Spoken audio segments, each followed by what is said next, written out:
మా చిన్నతనంలో చికెన్ తినాలి అంటే చుట్టాలు రావాలి. ఇప్పట్లో ప్రతి సందర్భంలోనే చికెన్ తిని, తిని, తిని బోర్ కొట్టేస్తుంది. అలా అని చికెన్ తినడం మానేస్తామా ఏంటి? మార్చుకొని తింటాం.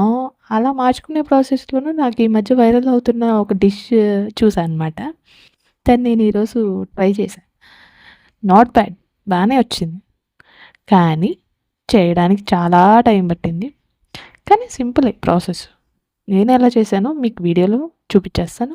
వచ్చేయండి. ముందుగా కడాయిలో కొంచెం ఎక్కువ ఆయిల్ తీసుకొని, ఒక పెద్ద వెల్లుల్లిపాయ మొత్తం కంప్లీట్‌గా పీల్ తీసేసి వేసుకొని వేయించుకోవాలి. అలాగే ఎండుమిర్చి, పచ్చిమిర్చి, కరివేపాకు విడివిడిగా వేయించుకోవాలి. దేన్ని మార్చకూడదు. ఆహ్, ఏదైతే మనం వేయించుకున్నామో ఇవన్నీ ఒక దాంట్లో ఏసి, దాంట్లో కొంచెం సాల్ట్ వేసుకొని, మెత్తగా మ్యాష్ చేసి పక్కన పెట్టేసుకోవాలి.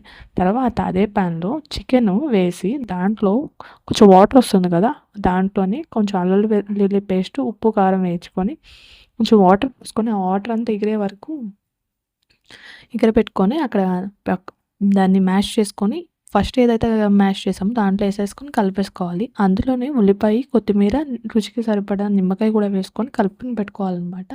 ఈ వేడి వేడి అన్నంలో ఈ ముద్ద ఏదైతే ఉందో దాన్ని నెయ్యి వేసుకొని తింటే చాలా బావుంటదంట. ట్రై చేయండి. మీకెలా వచ్చిందో కామెంట్ చేయండి. ఇలాంటి మరిన్ని వీడియోస్ కోసం నా ఛానల్‌ని సబ్స్క్రైబ్ చేయండి.